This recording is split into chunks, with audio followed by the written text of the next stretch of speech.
And we are live. Okay, here we go. What's up, team? How's it going? Let me bring you guys in. Brendan, hello. We got Christopher in the house. What's up? Chuck Hughes, the man, the myth, the legend. Jacques, my man. What's up, dude? Good. Please unmute yourself. Say hello. What's up, Eddie? What's up? How you doing? Good. How you doing? I'm good. You ready for 10.5? Ready? All Well, I right. still got to update my OS, but Actually, let's talk about that first. Let's talk about that yeah, first before you do that, okay?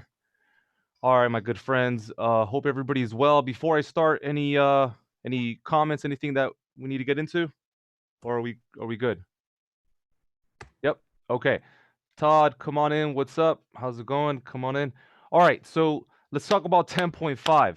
You can get all the information that you need to get on the internet, but this is not stuff that you can get on YouTube. I'm going to give you guys personalized information uh, systematically.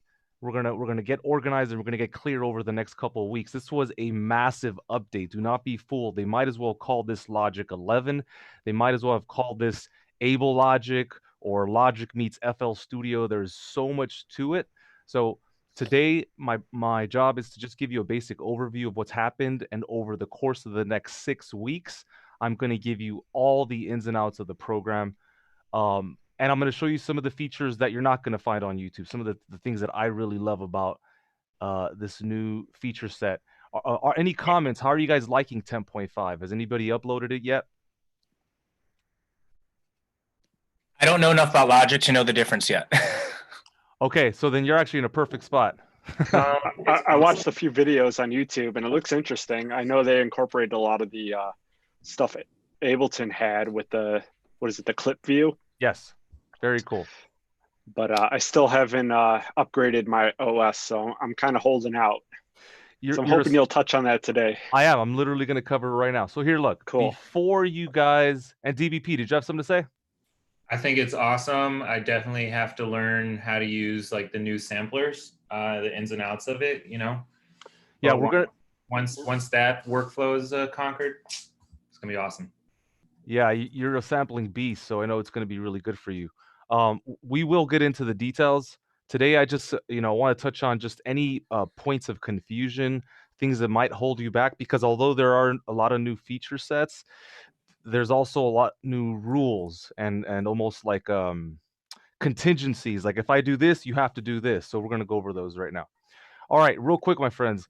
If you're going to do this, if you're going to update, I beseech you to not go to Catalina.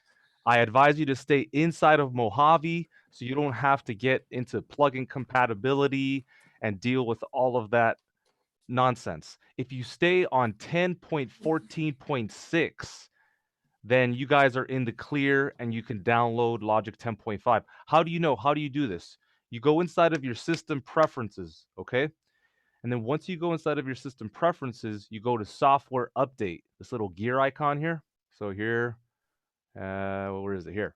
All right, so you can see I have an update available. I'm not interested. I don't want to go to Catalina. I know that there's a lot of problems there. I like to chill, right? Easy life. So that being said, if you go to other updates are available, go to more info, and then here's where you'll find 10.14.6 for Mojave. So for those of you have newer laptops and stuff, it's probably not that big of a deal.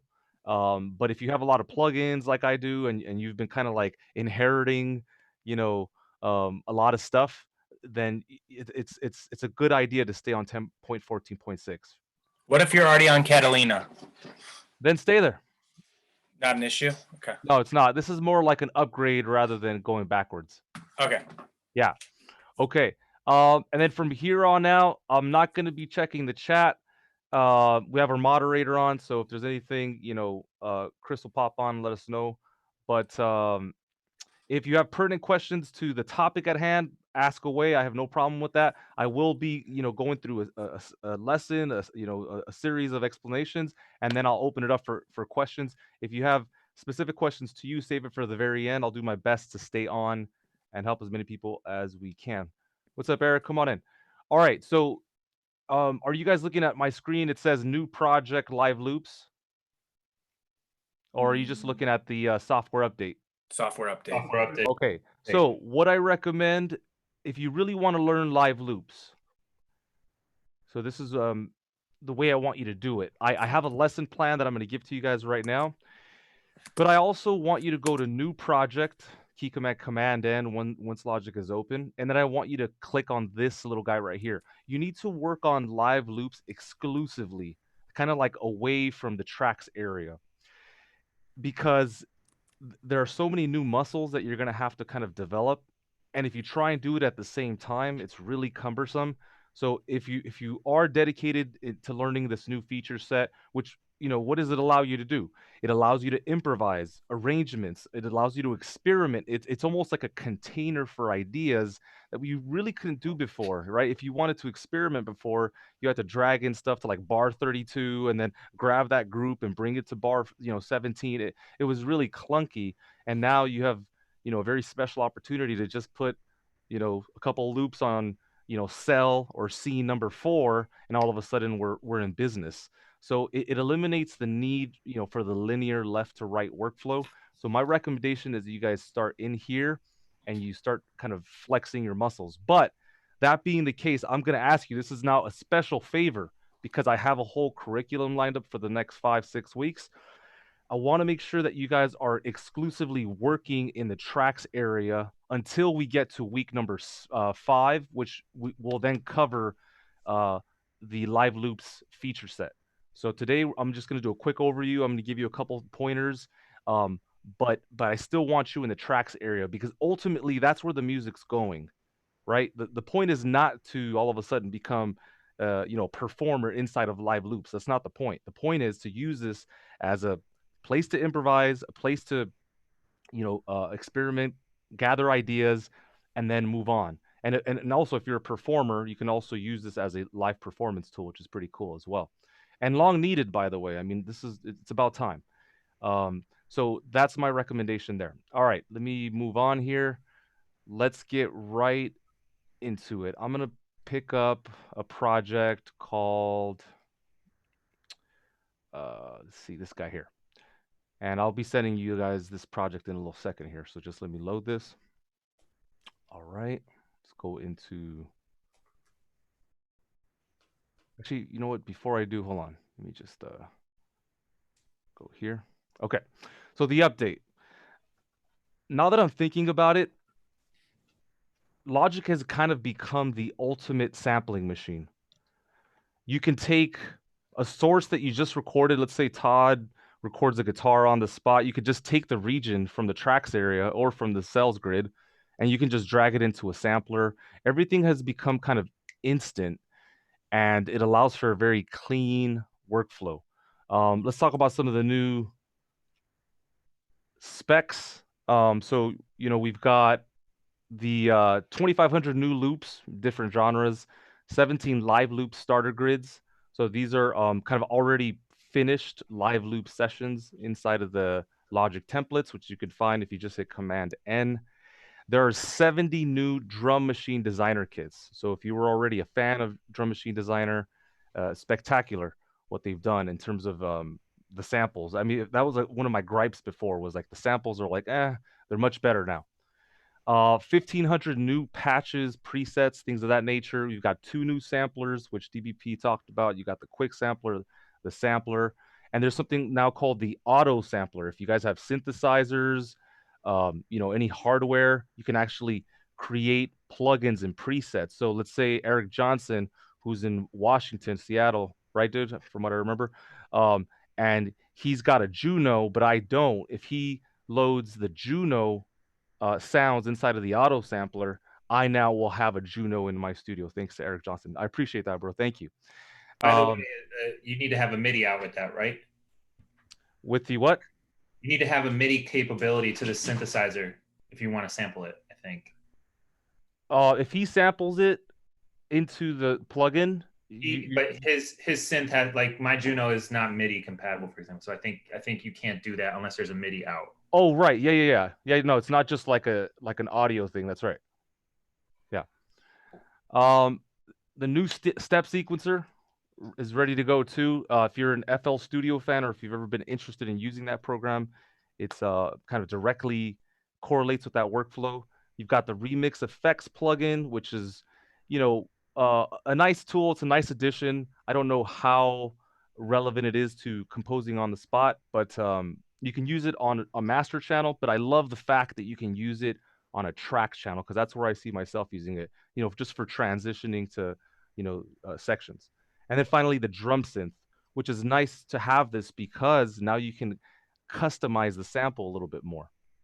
So real quick here, Logic has been around since 1993, ever since it was E-Magic, and now it's all grown up. What is that, 27, 28 years old? So it's pretty exciting to see all the developments. Let me show you how I want you guys. Let me start with a quick demo. Hold on. New, close. Okay. So as mentioned, I want you guys to start inside here, inside of the live loops. So here, you'll notice the biggest difference now are these two buttons, right? You've got the live loops grid, and then you've got the tracks area. So again, the way I want to move for the next couple of weeks is I want to stay in the tracks area. That's Command V. And if you want to kind of go to the live loops grid, you want to hit Command V again. So this toggles between the tracks area and the live loops grid. Okay. If you want a hybrid workflow, you want to see both of them at the same time, you want to hit Option B. Oh, if I said Command, I meant Option. So Option V, and you go back and forth. Okay. So option B is a hybrid workflow. This is what I would prefer you not get into quite yet because there are some contingencies as I've talked about. Let's talk about those right now. So if you're going to meet problems, I'm telling you most likely this is where they're going to be. The tracks area on the right-hand side is dependent on the timeline. So if we're looking at on the right-hand side, we're looking at the playhead. I'm on bar number 5. Now I'm on bar number 7. Now I'm on bar number 9. All right. I'm not, Eddie, I'm not seeing all of your screen. I don't know if there's a way you're to make not? it smaller or something. There's two separate screens, Todd. It's split.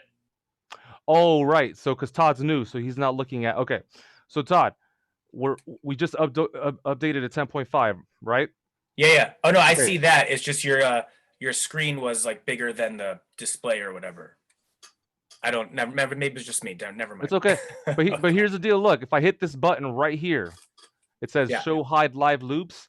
Yep. Now we have an alternate workspace that we're working inside of. Does that make sense? So Logic has provided a new workspace where we can do different things. So does that look normal now to you? The tracks area? Okay. Yes. Cool. Yeah, I agree, bro. This can look like off-putting, almost like what is this? Like it seems like your screen is like glitching out or something, right? So yeah, this is why we're talking about this. I want you to be clear about both of these things. So some key commands that I want all of you to learn. Option V, again, it's going to toggle between the live loops and the tracks area. Option B is going to give you the hybrid workflow where you're seeing both. And then option L is going to exclusively put you inside of the live loops grid. So when you're learning the live loops grid, please do not use the hybrid workflow yet. Stay right here and just experiment and kind of get your reps in and learn it. This is a new workflow. It's going to take some time. Just like it took all of you time to learn Logic in general, this is a new time. So I'm really glad that we're working together so that we can really talk about the process. So let's go over it real quick. I'm inside of the live loops grid, okay? And the most important thing that you want to pay attention to is this middle column right here. This is new in Logic. It's called the divider column right here, okay? Now this divider column is essentially responsible for what's playing. Remember I was telling you the playback here on the right-hand side, the tracks area is dependent on the timeline or on the playback. Here, let me press play, right? The live loops grid is not. Okay, so the live loops grid it relies on a time clock, which is kind of always going, but it's not necessarily dependent on it. And I'll show you a quick example. I'm going to go into the loop browser. I'm going to hit key command O, and I'm just going to drag in, let's do, yeah, fine. Let's do this one. Okay. So I'm going to drag this also simultaneously in this hybrid workflow. So if I press play right here and I trigger this scene, right? And there's a difference between triggering this particular cell and triggering an entire scene. I just have one loop right now, so kind of bear with me. But the idea is that you can trigger just one loop, one region, or you can, trigger an entire scene playing together. And I'll show you an example here. So I'm going to trigger just the one loop right now. And you'll notice that the timeline is still moving. Now I've stopped the region, but still the timeline keeps on moving. Okay. But notice what's happening in the live loop section. It's on, it's ready, it's activated, ready to play. But in the tracks area, it's not. And that behavior right there, I'm telling you, it's going to come up. You're going to get confused. You might get frustrated. It's determined by the divider column and what's called the track activation button right here. So look, I'm going to hit it. I'm going to tap it one time. And now you'll see that the priority, the track priority has been shifted into the tracks area. So let me play that. So now the sound in effect is coming from the tracks area. If you know my work, if you've studied with me before, you know I'm really big on this concept of key focus. That's what we focused on last week, right? Was the relationship between regions, whether it's an audio region, whether it's a MIDI region, a drummer region, and now we have a new kind of loop in Logic, which we'll talk about later. But it all works together. So think about this concept of key focus. Right now, if you look at my screen, the live loops grid is in key focus. How do I know? Look at the blue rim around the live loops area. If I hit tab, I'm going to hit tab right now once. Now the focus has gone on to the tracks area. So I just kind of want you to be aware of this new relationship. Now, to avoid frustration, do me a favor, stay in the tracks area for the next couple of weeks. And if you're curious and you want to kind of build yourself up, exclusively work inside of the loops, the live loops grid. So here, let's go back to this concept of the track activation. So right now, which side is taking priority, guys? The tracks area or the live loops grid? Just based on what you're looking at. I know this may be a little bit smaller for some of you, but what do you see? Tracks? Tracks, because the little, disclosure triangle there is highlighted and it's over to the right. If you want the attention to now go to the left, then you want to bring that over here, and you'll see that the track priority is now inside the live loops grid. Why am I taking the time to tell you this? Because I'm telling you, this is the one problem with kind of learning a new system is it's going to have holes unless you understand its behavior. Okay, that's what I pride myself in doing, is getting the work, the real stuff, not just all the itty bitty bells and whistles, but how does it really work, and how can I get this machine, get this software to help me achieve what it is I'm trying to achieve. So that being, yeah. So you can toggle back and forth with tab. Tab. There you go. Now, bear in mind, it depends on how many windows you have open. DBP, for example, if the mixer's open and now I hit tab, I'm inside of the live loops grid, tab, tracks area, tab, loop browser, tab, mixer. So it all depends on, the amount of windows that are open. Got it. Thanks. So just please remember, if you get frustrated, if you don't know what's going on, I guarantee you it has to do with the track activation button and the divider column and the relationship therein. Does that make sense? Yes. Yeah. Yes. Okay. So let's just go through a quick demo. Questions come up pertaining to what's going on, please let me know. I'm just going to make a very basic tension track. Okay. So let me hit delete. Start here. Notice that my key focus, I hit tab, is now in the live loops grid. I'm going to hit O to open up the loop browser. In fact, let me get out of the tracks area by hitting option L, and that'll bring me inside there. And now I'm just going to type in the word tension. I've already formulated some, I write for TV, so we do a lot of tension. So I'm just going to find a hi-hat here. Yeah, let's do this one. So I'll drag that in. It's that easy. Now remember, there's a difference between triggering a region, and please mute yourself if you're not talking, and a cell. So right now we've only just got one region. I'm going to trigger that. Now, where's the playhead? You know, we don't know where the playhead is, right? It's hard to tell. It's still in the background because I'm not utilizing this workflow. So my recommendation is that you start with every song an 8-bar loop and just have it set up there so that the uh, playhead doesn't move to, like, bar 1000. And if you're ever, when you do start implementing a workflow where you're going back and forth, you know where it's going to be. So I'm just going to turn on a cycle region just so I'm not confused about where it is and all that stuff. Just hit Option L. Okay, and now we're back. So again, I'll press play, and this is what we have going. All right. Now, if I hit spacebar, you'll notice that that loop, it's an audio loop that I dragged in, its playback is still technically kind of mid-function. It's still playing back. You can see it's highlighted and it's just kind of waiting for me to hit play again. So technically the loop has not been stopped. All right. So I'm gonna press play again, or spacebar.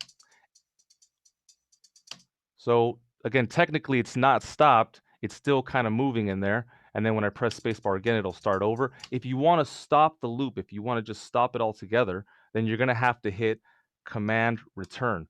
And that's something that you're going to have to start to implement to the workflow. Dragging something in, you start playing back the idea. And then if you want to stop the cells, then you want to hit Command Return.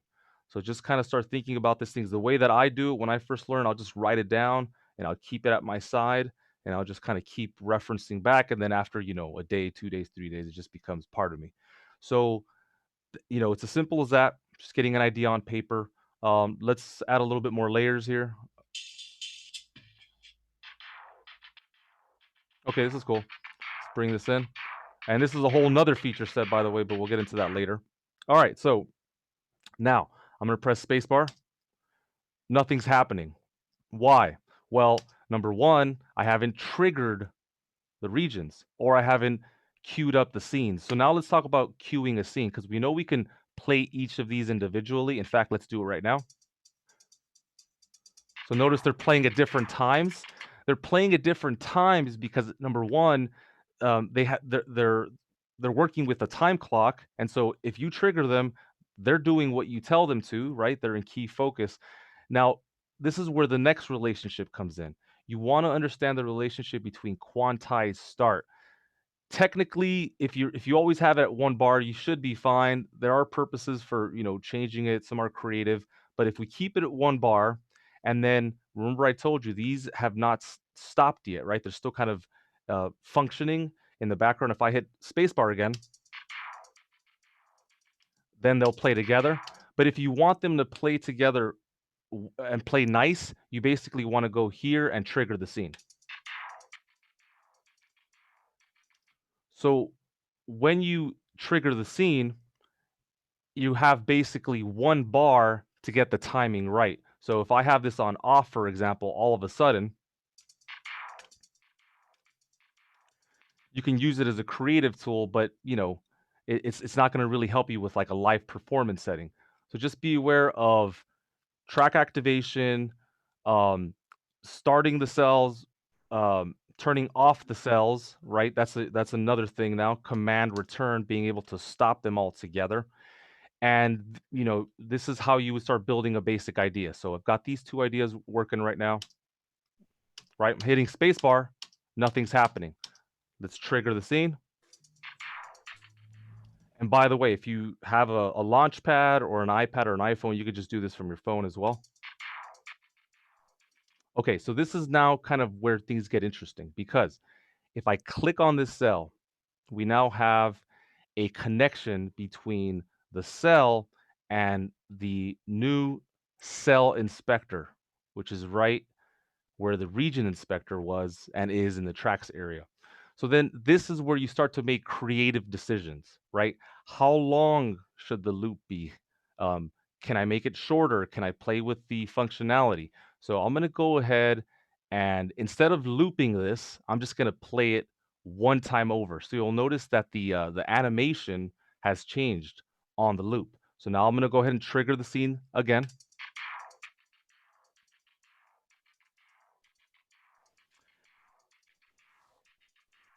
Okay, and this one has stopped, right? It stopped because I took away the loop feature. If you want to loop the track again, make sure it's in key focus by clicking on it. It becomes highlighted. You go back into the cell inspector, click on loop, and now you can see that the audio, the transients are, repeating themselves. All right. Let's say you wanted to play with the length of this. All right, let me go ahead and double click that. So here's the loop length of track number 2. I could actually play with how long or short the part is. Let's do just 1 bar. So I'm playing with the cell length now. Let's see what this sounds like. Okay. That sounds pretty cool. Let me go ahead and just add a filter. So this is track number 2. I'm going to add an EQ. Let's just do a high cut. So now that's being applied to that row, which is track number 2. Let's play that back. Right. Okay, cool. Let's add another element. How did you add that? How did you add that EQ? You just did you press something? I just didn't see how you got there. Oh, it's all good. So there's in the left channel strip inspector. Oh, I see. Oh, okay. Yeah. Okay. You want to double click on the EQ thumbnail right here. Got So it. if you just double click, you'll get a channel EQ. If you shift click, same area, you get a much higher quality EQ called a linear phase. I really wouldn't use these on anything but bus processing, so like group processing, and then the stereo out the main channel because they just suck up so much energy. So let's see if I can get that back. All right, cool. Let's do this. All right. So then now I'll add something melodic. So we know we can add audio loops. We can also add MIDI. And of course, you can record this stuff yourself as well.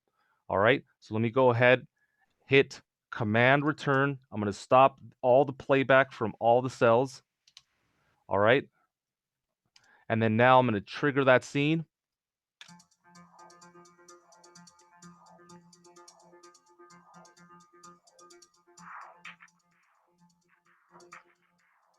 Okay, now what I love about this is, which, really lends itself to being like an ultimate creative tool, is now I can click on this MIDI region and audio and anything else, and I can control click and I can play around with the playback, like how it plays back. So I'm gonna go here into playback and I'm gonna say, Hey Eddie, go ahead. is there any way you can turn up the volume of the Logic project? Oh yeah. I'm having a hard time hearing the project. How is that? It's a little bit better. Okay, I can add a limiter too. Let me just get through this real quick though.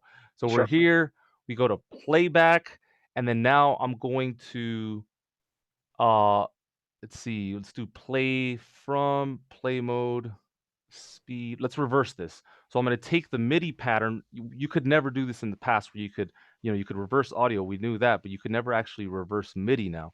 So I'm going to go ahead and click that, and now I'll trigger this and look at the playhead.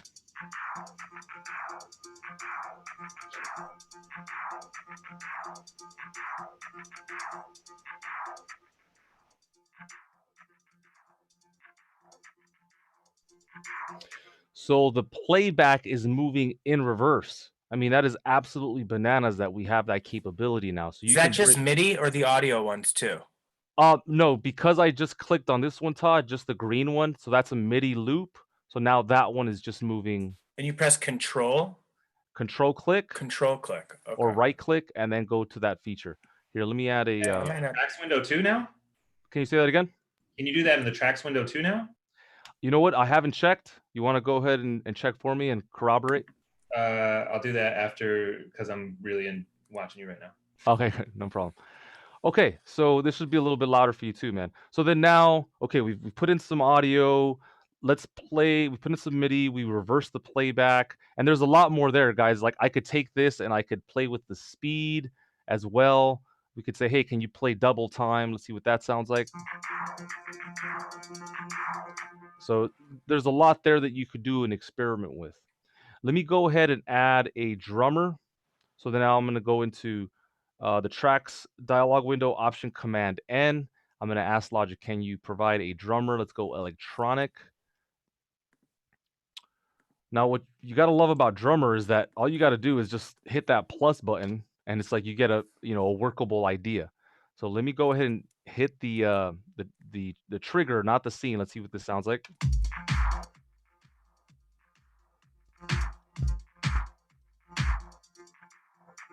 Okay, so then now this is where the relationship between trigger and scenes takes place.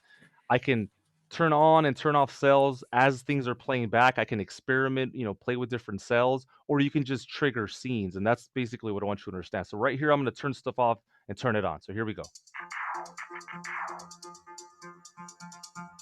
So we're triggering regions.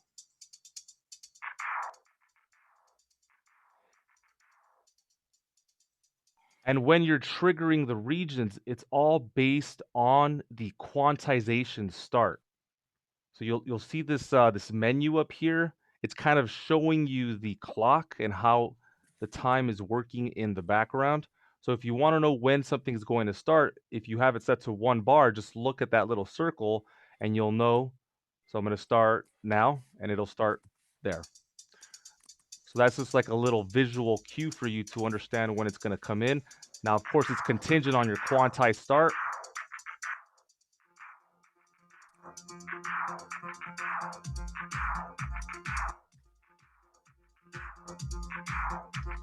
Good. All right, so I press space bar. Again, I'll press space bar again, and then it will continue.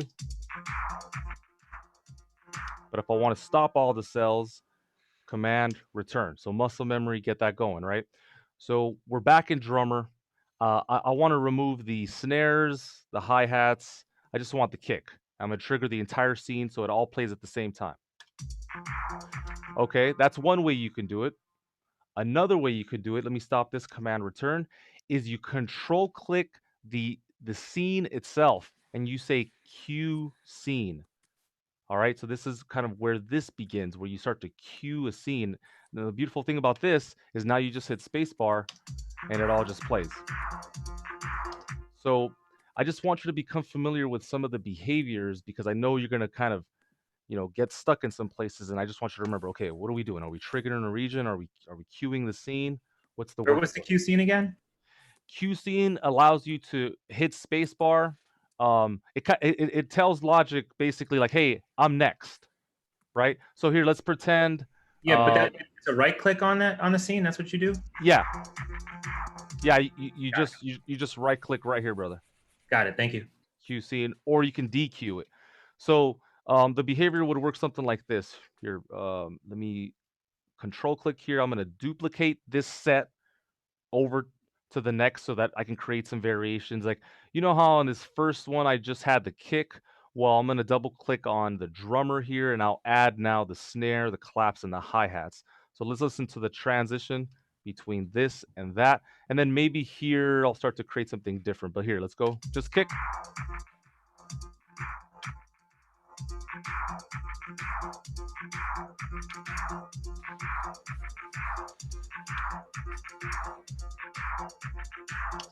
Okay, so there's that. You've got these individual drummer regions that you can use and take advantage of, and you can customize each one inside. And bear in mind, I mean, there's so much to talk about, but if I just wanted to go in here and change one of the samples, I could go third party, drag something in. You could now add instruments to Drum Machine Designer, which is insane. What did you just press to get that window? Okay, so you see how I'm on track number 4? Yeah. I go to the inspector here on the left and I click on DM. Oh, got it. Okay. That's the Drum Machine Designer. Got it. Yeah. And again, if you wanted to change and add instruments inside here, you could literally just go like, hey, I'm going to add Omnisphere. It's pretty bananas what you can do now. So, okay, we've got drummer. Oh yeah, I want to change the filter. So I'm going to hit Control B and I'm just going to bounce to audio just this one percussive part. So then now I've essentially created, this is, if you guys know my workflow in the tracks area, this is what I do all the time.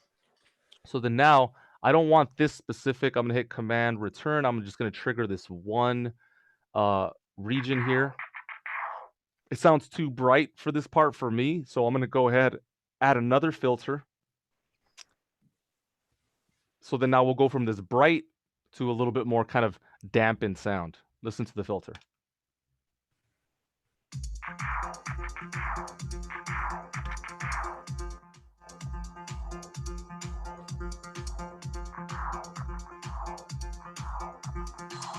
Okay, good. And so this is what we're looking at, is this opportunity to just kind of start jamming and not think so much left to right. I mean, I've been able to make a lot of changes rather quickly without thinking too much, right?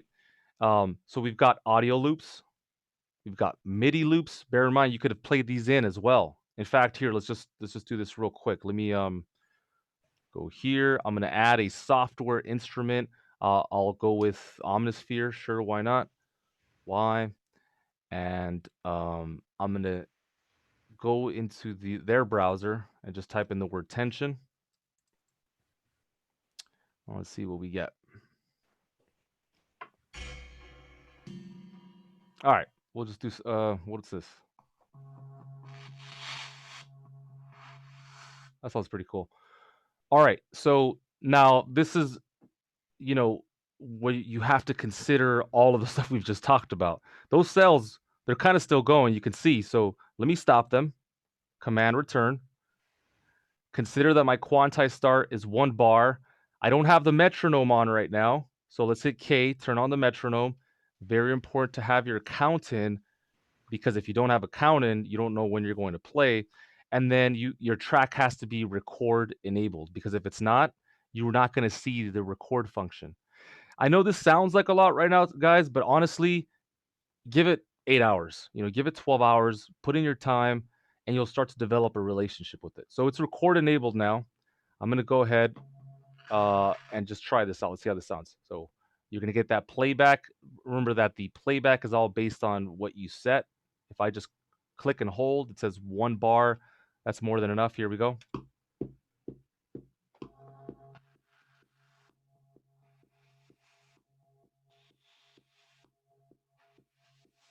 Okay, why didn't that work with everything? Does anybody have an idea? So I hit record. It was recording. It did record, but what happened here? How come it didn't play with all the rest of it? Queued up. I didn't have it queued up. Good man. So let's do that over. All right, I'm gonna hit Command Z. Everything is in place, except now I'm gonna control click and I'm gonna say, can you cue the scene? And this is the importance of this now. So here we go.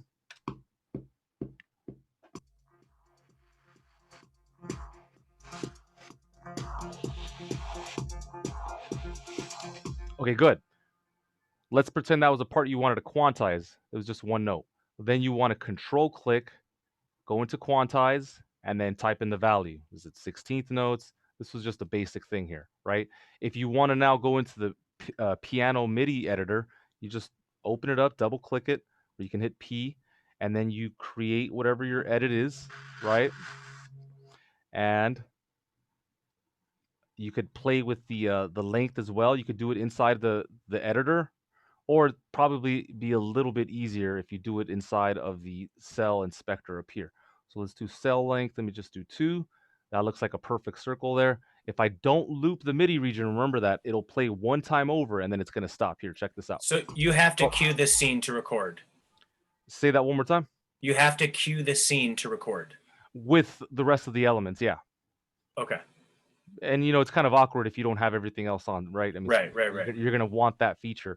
But when I first started, I was like, wow, this is so weird that it wouldn't just do it automatically. But I understand what they're doing. It's a little bit more specific than I would imagine, but it's cool. We're going to work with it. It's all good. So then here, let's play this back. Let me do cue scene.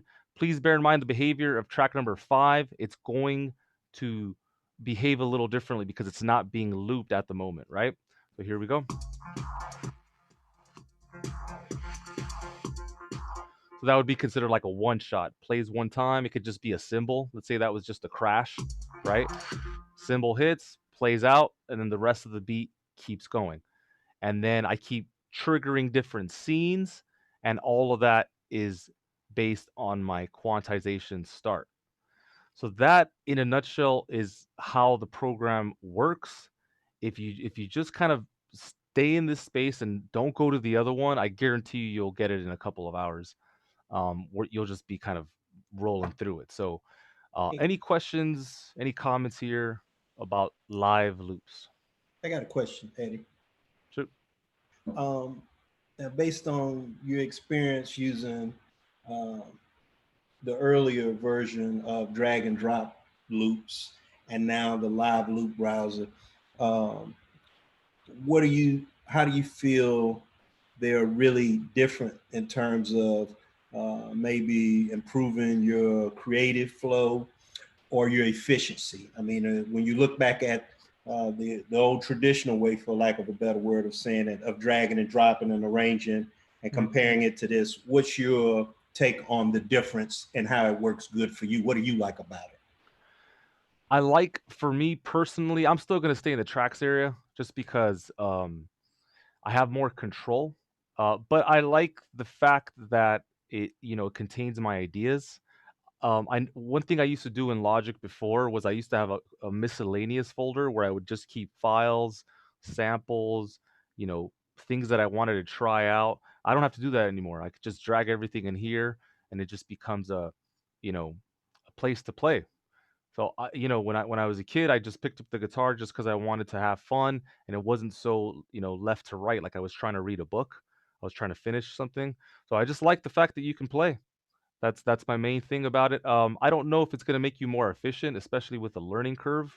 Um, I do believe that those who use it and who get fairly skilled, I think they will be faster over time. But the initial climb is going to cost something. This is not, you're not just going to pick this up like in an hour.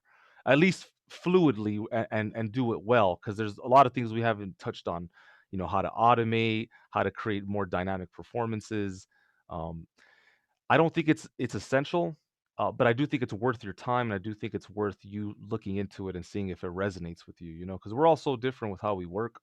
Um, I'm so kooky when it comes to my studio. If I have a one laptop which is completely dedicated. Its only job inside of my studio is to house machine sounds. I don't know if you know Machine Native Instruments, but the only reason this SSD laptop is in this studio is because I love these sounds so much, and I want it to power and be on and ready to go at all times. So you see, but that's unique to me because of my obsession with that company.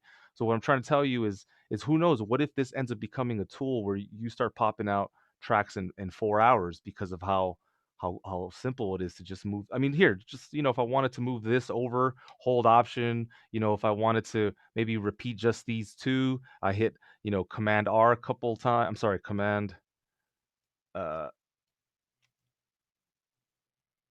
it should be Command R. What's going on? Record. Yeah, you get my point. You can is it Command C, Command V? No, it should be that. Yeah, there we go. Command C, Command V. And I think there's a key command as well. I just don't remember at the top of my head. But I think it's worth your time. Spend an afternoon, and I think you'll know. You'll know in a couple hours. Like, this is something that I want to get into, or you know what, this is just another distraction. I don't like distractions, my friend. I don't like things holding me back from what the goal is. And what's the goal for me? It's always been monetize your music, make the best music that you can make, and do so in an efficient way. I can imagine it's also good, like if you have like, maybe like let's say you got drums already, bass or something like that, and you're not sure like what kind of lead line or harmonies you want to play over it, you can drag it over there and like experiment. And if you have like two or three different ideas, you can like kind of listen to them instead of having to like mute one track, listen Yep. to the second one, mute the first and the second, listen to the third one. Like it's a little bit more just there. So DVP, you're saying like, hey, we're doing our thing in here, and now you just want to experiment a little bit, so you want to move in here, right? Yeah. Okay. Yep. I could see that happening where somebody just uses this as a place to just try out a couple of ideas. I don't think it has to be, you know, a dedicated workspace. I think it's just something that you can use if you want to. Although people are going to use this and they're going to get a lot of miles out of it. I'll tell you that right now. I didn't know that. I didn't know first of all, I didn't even realize I auto updated to 10.5. Oh, we should talk about that. We should talk about that. I'll show you And how to. then Uh-huh. I didn't realize I lost my EXS24. Yeah, it became the sampler. Yeah, which looks like it's a much more powerful tool Right. and much more intuitive than the EXS24.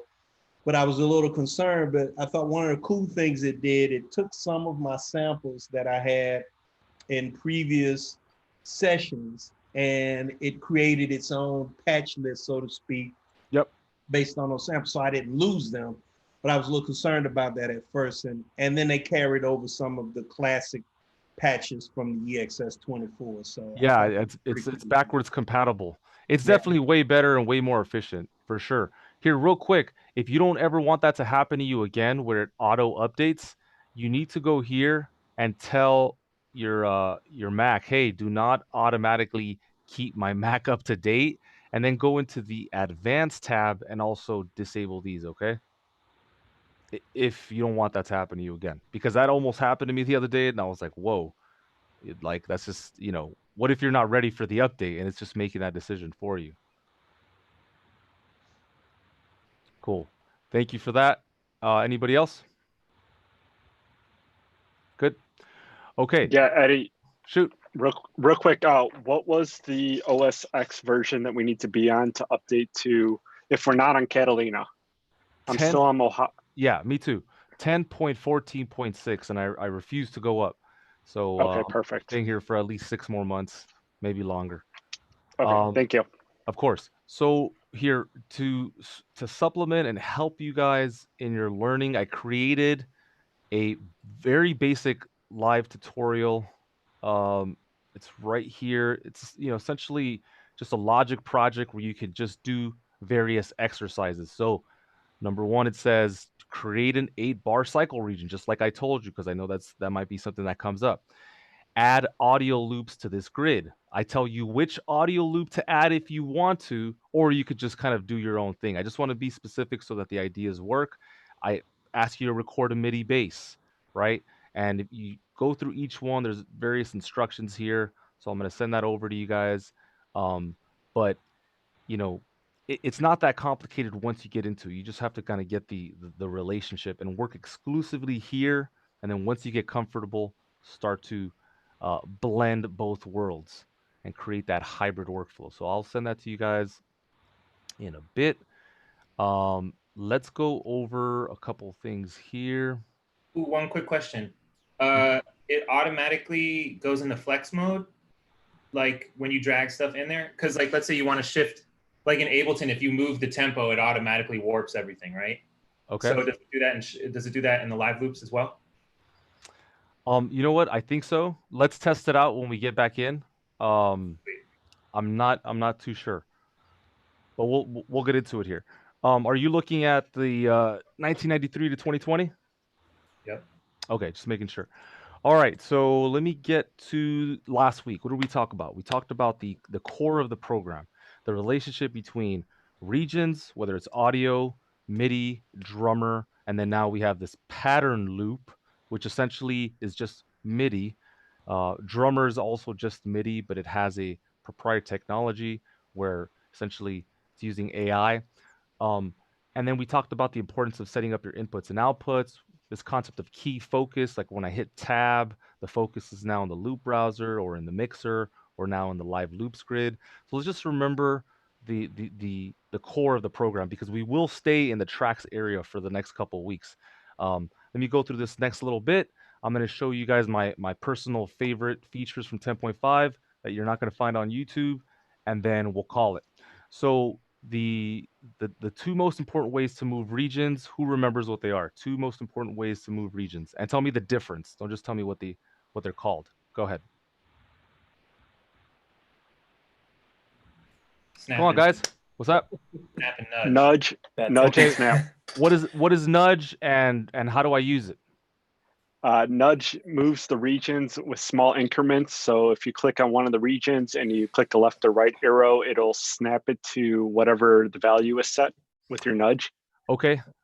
Right. So it doesn't have to be a small a unit of measurement. It could be a bar, right? It could be a beat, it could be a division, it could be a tick, it could be 10 ticks. But you have one way to move those regions or events. It could be a MIDI event that you're moving around with your mouse. Um, and also snap. What's snap for? And how do I move? How do I use it? Snap is. Snap. Oh, you go ahead, Justin. No, you go ahead. You can go ahead. Or Look at these Snap, gentlemen. You set it for the amount that it will move if you were to drag With your mouse. your mouse. And Yeah. nudge, you can use Option and the arrow keys to. Good.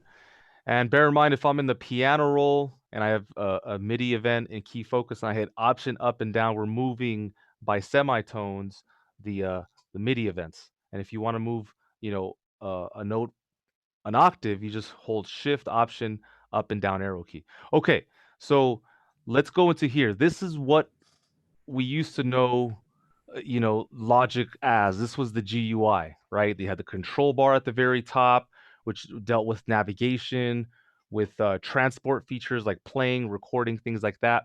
Right below that is the toolbar. If you haven't dug into this menu, it's very important that you do, because these are Logic's most often used key commands. If you're somebody that can only memorize like 10 key commands, or you're still new, if you open up the toolbar, it's right there, and you can just access, the color menu, or um, insert silence, or all the various features. So please have that open and available to remind you of some of the capabilities in Logic. The libraries on the left-hand side, this is, you want to search for software instruments or patches or things like that. Key command is Y. The inspector, which I believe is like the right hand of Logic, is key command I. We know inside of the inspector, there's the left and the right channel strip. So just be aware of that, relationship. Mixers in the bottom with all the various editors. Of course, now we have the step sequencer that's in there as well. And then on the right-hand side, we have the Apple loops. And when we populated, we know it looked like this. Pretty easy, but now there's a new sheriff in town, live loops. So again, performance tool, idea generator. You can improvise. This is relationship between the cells and the different scenes, and where this kind of beats Ableton is that it can be hybrid.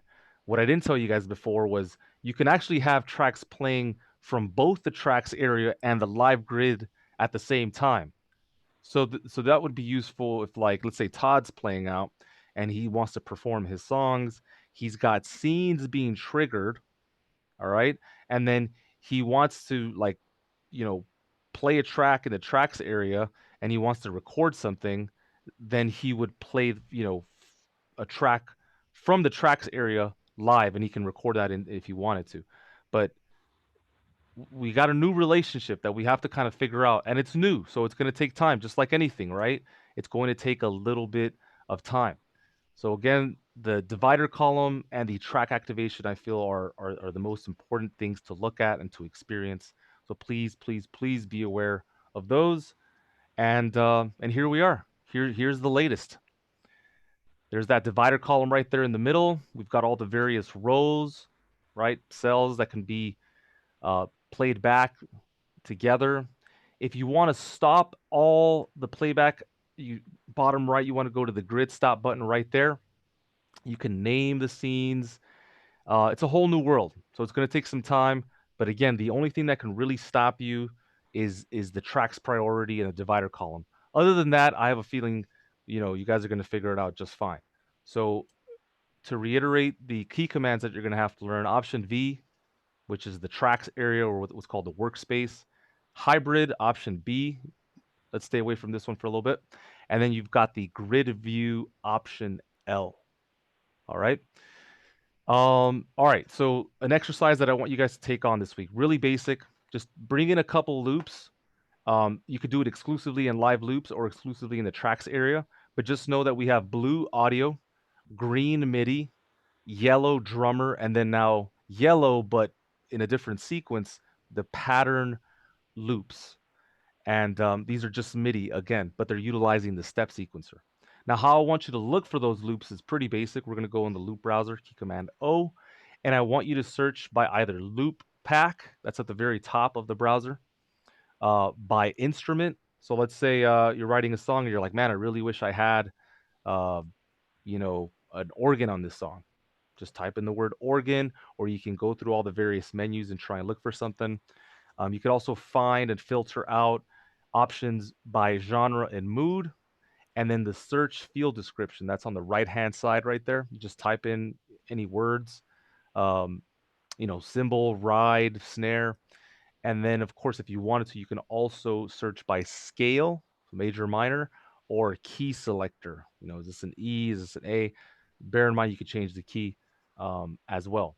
But the important thing is the concept of key focus. Like if you get that and you understand, I'm about to move this using my snap mode, and then you drag it over, and then you go into the piano roll editor and you nudge something. That's what I'm looking for, is that connection where you're just dancing with the program day in and day out. So we do have the region inspector, which we've talked about quite a bit. I want you to look at all the various values, whether it's an audio loop, whether it's a MIDI loop, right? And I just want you to kind of make that relationship. But now we have the cell inspector that we have to kind of think about as well. Eddie, Yeah, can I go back to the loop browser, please? here you go. Could you talk about the relationship between selecting a loop in the key that it is in the browser, as opposed to dragging it into the tracks window and altering the key either by transposing it or the key that your master or your project is set to? The default key, I think, is C major for a project. So when you drag and drop a loop into your tracks window and you're not playing in C major, what kind of changes you need to do to get that loop to play in the key that you'd like it to be in? Yeah, so just like you said, let's say I don't change the project key by default C major, and I'm playing, let's say, G minor. If you don't change that key, it's going to just play in C major, whatever the loop is. Does that make sense? So you have to change the the project key in order for it to know that it's in G major. Do you want me to show you how you do that? That would be great. Okay. Yeah, you have to start with the project being at that key, otherwise it doesn't know, right? And it'll So automatically transpose loops. yeah.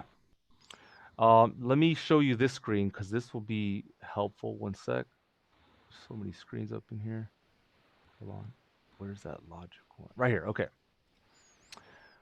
All right. So you're looking at the logic kind of starter menu, right? So I'm going to hit empty project because we're working exclusively in the tracks area until we get to week 5, 6. And then right here where it says key signature, I'm going to set a key. Now, you should probably always try and write to something else other than C. I did some analysis on songs. I'm in licensing. I think it's like 80% of songs are written in the key of C. And this is hard data from like TV stations and things like that. So, do yourself a favor and stand out from the pack by just changing the key, or at least do what I forget the name of that band, Glitch Mob. They write everything in C, and then they just change the key when the song's done, which I love. It's just such a weird way of doing it. But to each their own, So right? you, Go so your ahead. project's contingent on the key that is set up when you initially start it up? Absolutely. I didn't know that. Oh yeah, man. But you can So- change it you can change it, right? In the Yeah. menu. So let's just say we start at C. You didn't think about it. You're just kind of jamming out, whatever. Here, let me move this over here. Okay. So audio. Let's listen to. We're still looking at the initial window. Oh, So thank you. what about chord progressions? If I write a chord progression, the project's set at C, but let's say I write a chord progression in G major or G minor or whatever, will Yeah. it automatically No, play in C? it's not gonna know. Well, hold on. When you say, are you saying like playing a guitar, like audio or MIDI? Either, or MIDI. Let's just say MIDI, for example. Let's say I played a piano chord progression No, in it's gonna play what you play, but let's say you start to utilize some features like flex time, or it's gonna be influenced by the key. I mean, that's oh, I see. yeah, because it's happening in the background, right? So if it's like using auto tune. If you don't designate what the key is of the auto tune plugin, it's just going to play whatever the default is. So Okay. we're at C major here, okay? If I wanted to change that, you want to go into the list editors, key command D, go into signature and change it right here.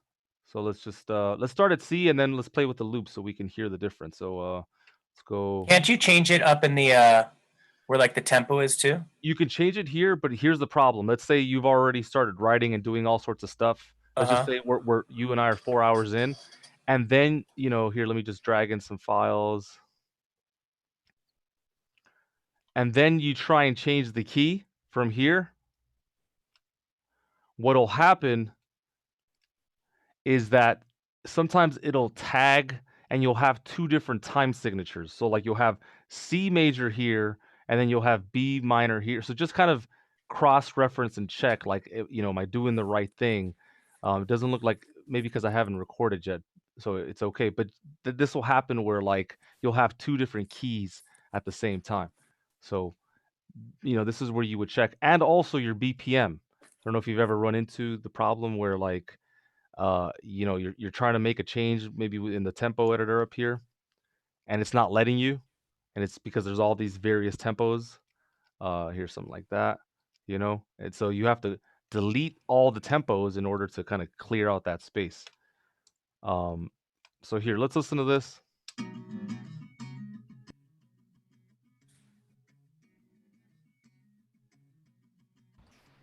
Can't really hear it, Eddie. Oh, you can't? Oh, we're not in. Oh, that's why. Okay, here we go.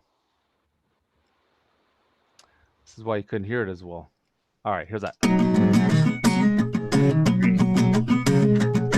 All right, cool. So let's change this.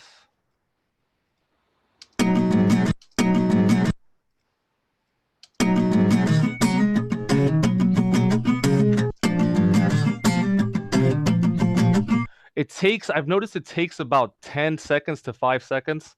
So just, be aware, like it may not play at first, but try again. Like here, let's go from G to, let's go D sharp. Oh, and bear in mind, it's going to change the key, but it won't change the mode or the scale. So if it's in major, it's not all of a sudden going to go to minor. So that's another drawback as well.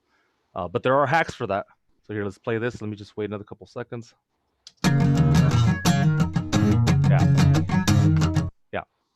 Cool. So do you suggest we choose what key we want to write our project in from the very beginning, and then?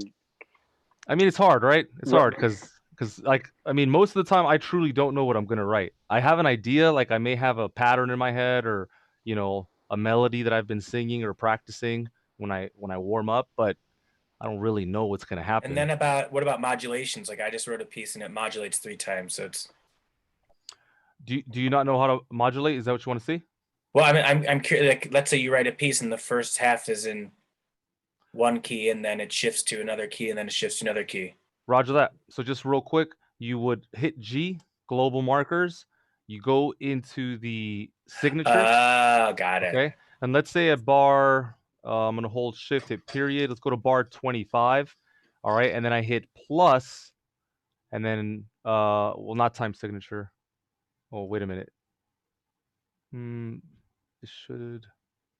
Hold on, let me go into the editor real quick. I think, yeah. So we would go here. Let's go 4/4, but then change.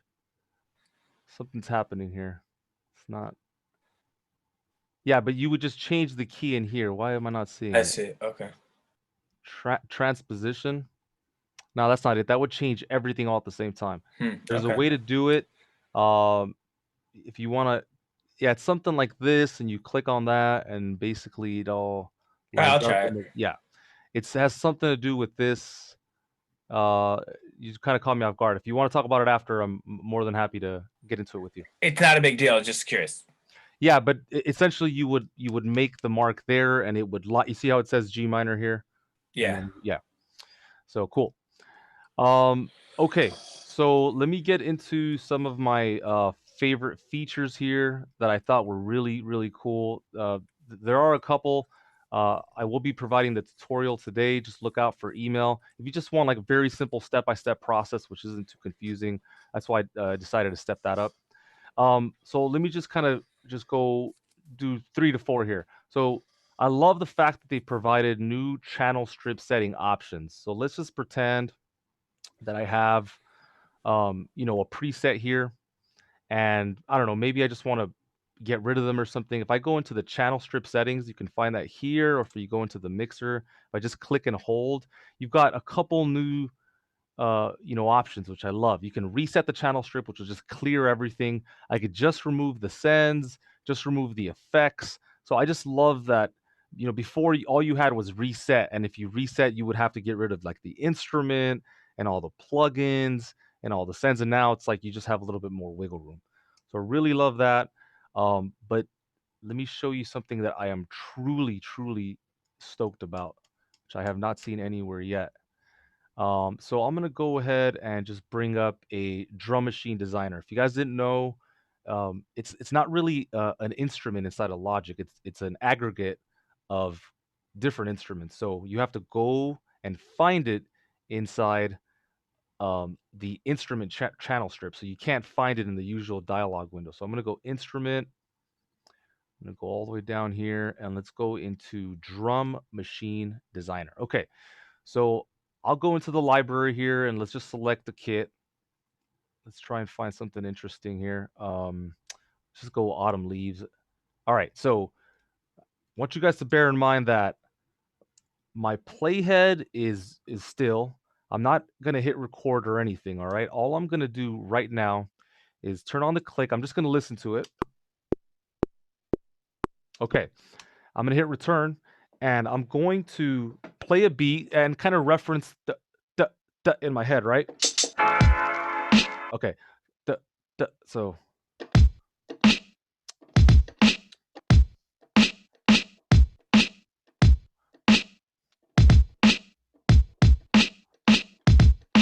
okay, good. And then now if I just hit Shift R, we have this new feature called capture recording while in stop mode. So I was just hanging out, I played a beat, and then Logic came out with this. It took my performance and recorded it. Now, of course, there is a timeline to consider, but let's just say you want to just go by feel and not think so much about stuff. I can quantize that. And then this is where I would start using nudge. You know, I move this by 1 division.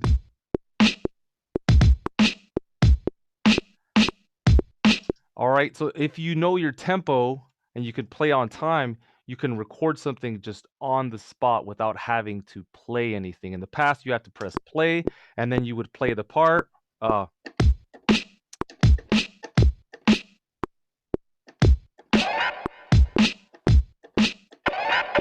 right, I'll hit Shift R, and then now I played with the timeline, and that's called capture recording. The new feature is that if the playhead is stopped and you just play anything, it's going to record it.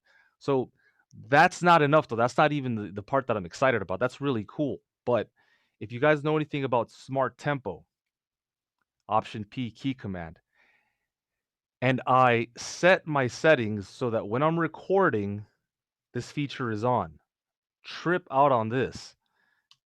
Logic is in adapt mode. I'm going to play an idea off the top of my head, and the project is going to recognize my tempo and and conform the project tempo to my tempo. So let me show you what I mean. I'm going to play a part.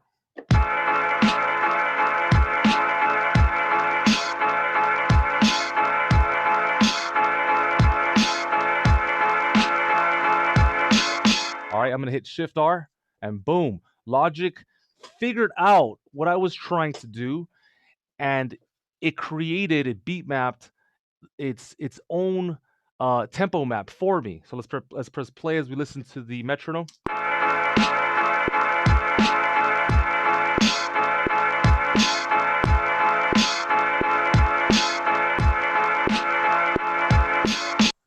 So I mean, you really got to think about that. That's really interesting. What setting? What did you put that on? Smart tempo? What?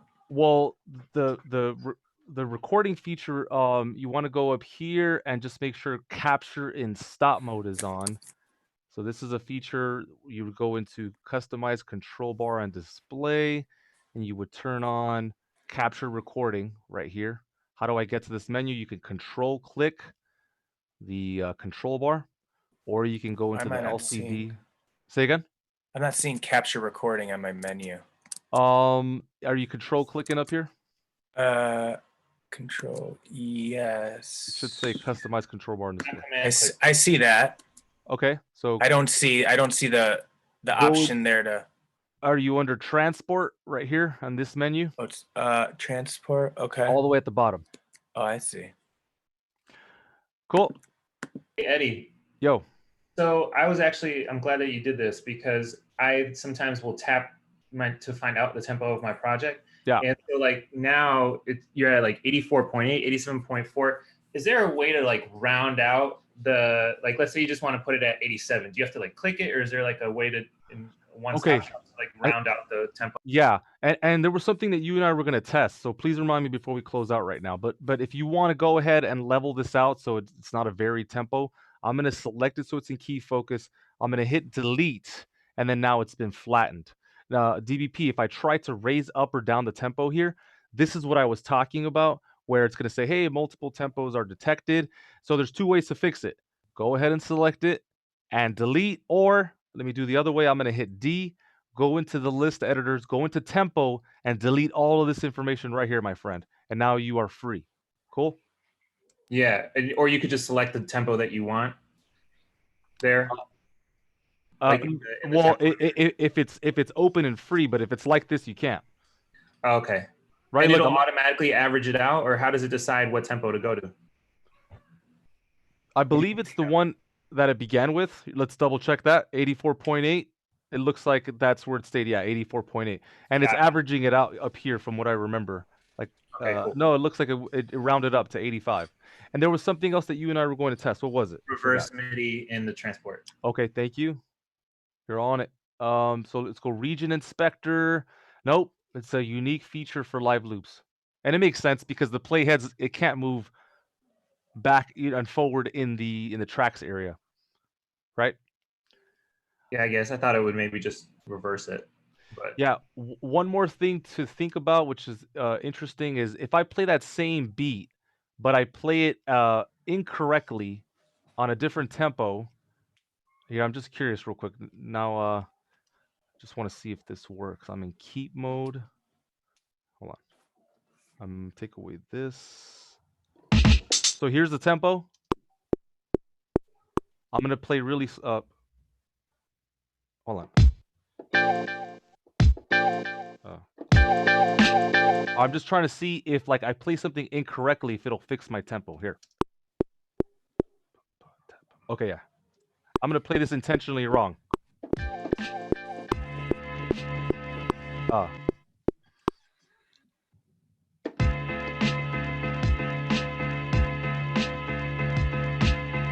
Okay. See that? Nah. That would be a nice feature too, though, right? Where like even if you play something incorrectly in the moment, it would conform to the project tempo. But anyway, all right, cool. I'm gonna go ahead and take any last questions here, and then we'll start wrapping up. We are going to cover the sampler as the weeks go on. We're going to cover the quick sampler. We are going to cover all the other aspects of the program. Obviously, it's way too much just for one session. I just got a call this morning. Somebody wanted me to make them some videos for 10.5, so look out for those on resources for the modern creative. I'll be covering all of the stuff that we're going to cover over the next couple weeks. I'll take any final questions, and then we'll wrap it up. Nope. Okay. The last thing I wanted to show you is that you can turn songs into performances. So let me just open up one more session. I love this. I love that if you're, a creative and you want to start performing live, you don't have to rely on a band member or anything like that. It's all just right there. So let me get good. If you haven't seen this already or heard it, it's pretty fantastic. One sec.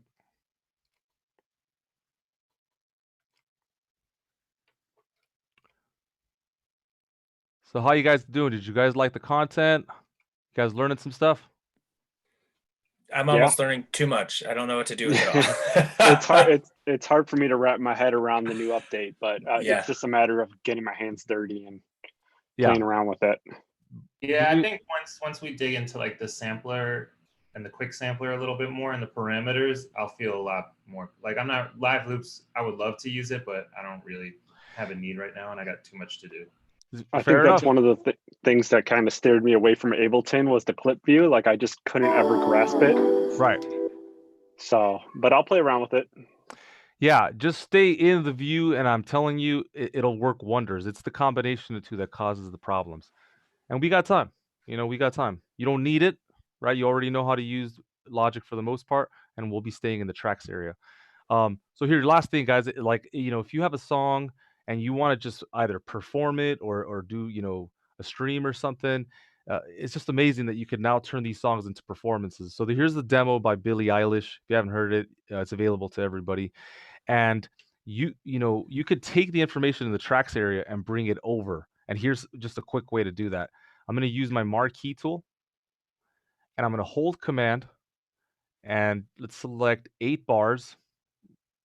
I'm using the help tag to make me make that decision, right?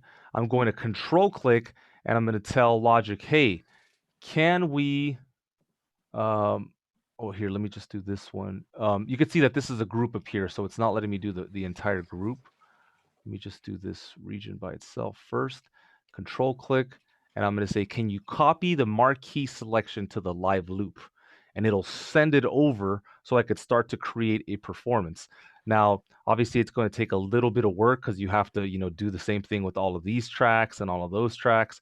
But yeah, same thing. Copy marquee selection to live loops. It looks like it's doing it, but it's just shaded. And so you would just have to organize everything. I've been watching. All right.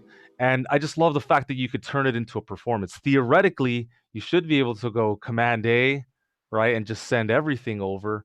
But I don't know if it works like that. You can see that in this Billie Eilish sesh that some of these are take folders. So I think that's probably what's holding it back. But if you had your whole song, you bounced it to audio, right? If you want to go File, Bounce, and Replace all tracks, and then you hit Command A, and everything's sectioned off. Like you could see that this is 8 bars, 8 bars, 8 bars, 8 bars. You can now have a performance. So it's a whole new world now. There's a lot more options.